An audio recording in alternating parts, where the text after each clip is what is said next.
Hello, আসসালামু আলাইকুম। আজকের ভিডিওর টপিক হলো আপনি কিভাবে DESCO prepaid meter balance check এবং রিচার্জ করবেন ডেসকো অ্যাপের মাধ্যমে। খুব সহজেই আপনি ডেসকো অ্যাপের মাধ্যমে আপনার ডেসকো প্রিপেইড মিটার নিয়ন্ত্রণ করতে পারবেন, ব্যালেন্স চেক করতে পারবেন এবং কার্ডের মাধ্যমে ব্যাংকের যে কোনো ব্যাংকের ভিসা কার্ড বা ক্রেডিট কার্ডের মাধ্যমে আপনি রিচার্জ করতে পারবেন। চলুন শুরু করা যাক। মোবাইলে অ্যাপের মাধ্যমে ডেসকো প্রিপেইড মিটারের ব্যালেন্স জানতে প্রথমে আপনাকে প্লে স্টোরে প্রবেশ করতে হবে।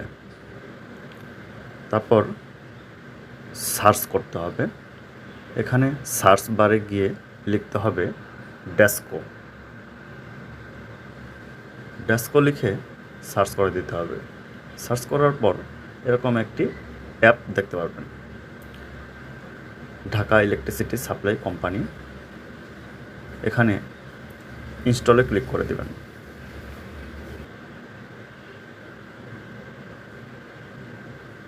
অ্যাপটি ইনস্টল হয়েছে, এখন ওপেন করে নেব।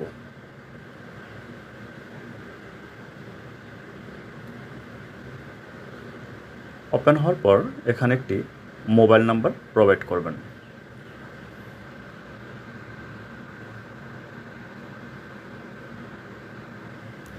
মোবাইল নাম্বার টাইপ করার পর এখানে প্রসিড বাটনে ক্লিক করে দেবেন। প্রসিড বাটনে ক্লিক করার পর এখানে দেখতে পাচ্ছেন যে এই মোবাইল নাম্বারের আওতায় একটি মিটার নাম্বার রয়েছে, অ্যাকাউন্ট নাম্বার রয়েছে, যেটা আমার আগেই লগ ইন করা ছিল, আগেই রেজিস্ট্রেশন করা ছিল। রেজিস্ট্রেশন করা না থাকলে আপনাকে রেজিস্ট্রেশন করে নিতে হবে অ্যাকাউন্ট নাম্বারটি দিয়ে। এখানে আপনি দেখতে পাচ্ছেন রিমেনিং ব্যালেন্স 180 টাকা 91 পয়সা এখানে রিমেনিং ব্যালেন্স দেখাচ্ছে।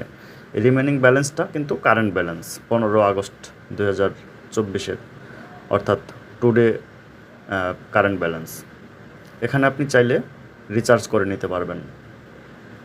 রিচার্জ করার জন্য আপনাকে এখানে ক্লিক করে কত টাকা রিচার্জ করতে চান এখানে অ্যামাউন্ট বসিয়ে দিতে হবে। আপনি 1000 টাকা রিচার্জ করতে চাইলে 1000 টাকা এখানে দিয়ে এখানে প্রসিডে ক্লিক করে দেবেন। প্রসিডে ক্লিক করার পর আপনি এরকম ইন্টারফেস দেখতে পারবেন। এখানে রিচার্জে ক্লিক করলে এখানে আপনি কার্ড নাম্বার দিতে হবে, কার্ডের ডিটেলস দিতে হবে, দিয়ে এখানে পেতে ক্লিক করে দিলে আপনি রিচার্জ করতে পারবেন। এই ছিল আজকের ভিডিওটি ভালো লাগলে লাইক, কমেন্ট, শেয়ার করতে ভুলবেন না। পরবর্তী ভিডিও নোটিফিকেশন পেতে পাশে থাকা বেল আইকনটি অন করে রাখুন। আসসালামু আলাইকুম।